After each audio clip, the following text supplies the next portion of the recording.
ബാംഗ്ലൂരുവിലെ ആഡംബര ഓഫീസിനുള്ളിൽ CJ റോയ് എന്ന business ഇതിഹാസം അവസാനമായി വലിച്ച നിശബ്ദമായ വെടിയുണ്ടയ്ക്ക് പിന്നിൽ സിനിമയെ വെല്ലുന്ന ദുരൂഹതകളുണ്ട്.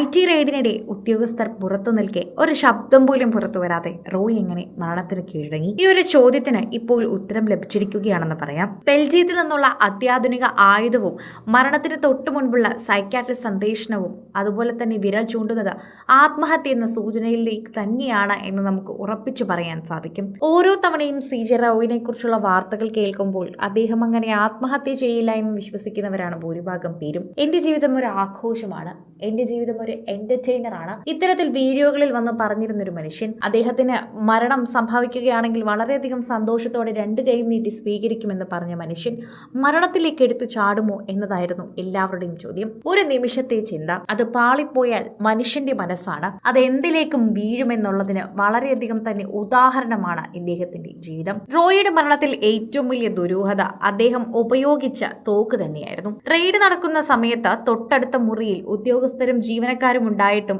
ആരും വെടിയൊച്ച കേട്ടില്ല. ഇതിന്റെ രഹസ്യം തേടിയ പോലീസിന് മുന്നിലെത്തിയത് ബെൽജിയത്തിൽ നിർമ്മിച്ച 6.35 mm ഓട്ടോമാറ്റിക് പോക്കറ്റ് പിസ്റ്റലിനെയാണ്.